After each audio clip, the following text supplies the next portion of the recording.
प्रदेश में भारतीय जनता पार्टी की सरकार है। दोनों सरकारों के मध्य में समन्वय कर हम विकास को केंद्र बिंदु बनाकर यहाँ काम करते रहेंगे। अमेठी के भारतीय जनता पार्टी के सभी कार्यकर्ताओं का पुरुषार्थ और परिश्रम, मेरे नेतृत्व का आशीर्वाद, उनका मार्गदर्शन आज अमेठी में चुनाव में वोट पड़ने से पहले ही एक इतिहास रच चुका है। और 20 मई को जब हमारे नागरिक पोलिंग बूथ पर जाएंगे, नरेंद्र मोदी जी को पुनः अपना आशीर्वाद देंगे, तब अमेठी लोकसभा क्षेत्र में एक नया इतिहास रचा जाएगा। अमेठी के जनता के प्रति मैं जितना आभार वंदन करूं उतना कम है। आज का दिन अमेठी की जनता का जीत का दिन है।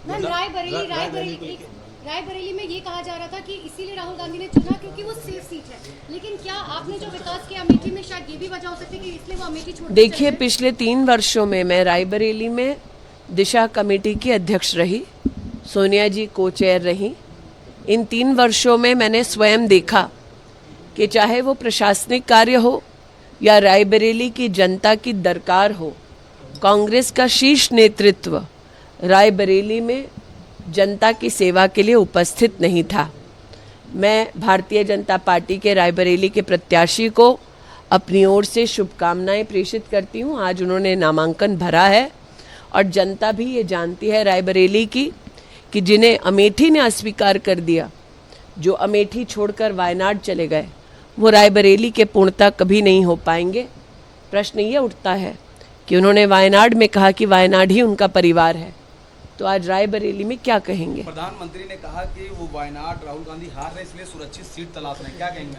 प्रधानमंत्री जी की दूरदृष्टिता का परिणाम है कि आज अमेठी लोकसभा क्षेत्र में आप कमल का फूल खिलते देख रहे हैं। प्रधानमंत्री जी ने पहले से ही जनता को आगाह कर दिया था कि जैसे ही वायनाड में वोट पड़ जाएगा उसके बाद राहुल जी रुख करेंगे एक नई सीट का। प्रधानमंत्री के शब्द साक्षात आपके सामने धरा पर इम्प्लीमेंट होते आप देख पा रहे हैं। इसलिए आज मैं प्रधानमंत्री जी के उस स्वर को पुनः आपके सम्मुख प्रस्तुत करती हूं, जब उन्होंने कहा कि कांग्रेस का शीर्ष नेतृत्व आज चुनावी रणभूमि से मुंह फेर रहा है, क्योंकि वो भी जानते हैं कि अब राष्ट्र भर में एक ही स्वर गूंज रहा है, फिर एक बार केंद्र में मोदी की सरकार। स्मृति जी, क्योंकि अब प्रियंका गांधी ने कहा कि जब तक चुनाव नहीं होते तब तक प्रियंका गांधी और वाड्रा जो है वो यहीं पर रहेंगे अमेठी में। मेहमानों का स्वागत है, हम लोग अतिथियों के स्वागत में कोई कसर छोड़ेंगे नहीं। इतना ही कह दूं कि अमेठी से गांधी परिवार का ना लड़ना इस बात का संकेत है कि कांग्रेस पार्टी चुनाव में एक वोट पड़ने से पहले ही अमेठी से अपना हार स्वीकार कर चुकी है। क्योंकि अगर उन्हें लगता कि यहाँ जीत की कोई भी गुंजाइश है तो वो यहाँ से लड़ते, अपने प्रॉक्सी को ना लड़ाते।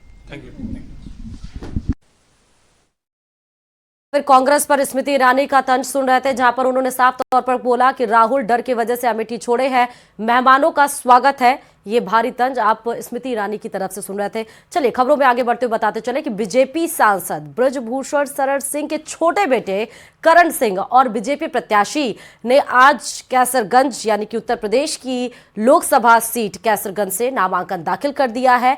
करण भूषण के नामांकन में उत्तर प्रदेश के डिप्टी सीएम केशव प्रसाद मौर्य और उनके पिता ब्रजभूषण शरण सिंह मौजूद रहे। बीजेपी ने ब्रजभूषण सिंह की जगह इस बार उनके बेटे करण भूषण को टिकट दिया है। चलिए खबरों में आगे बढ़ते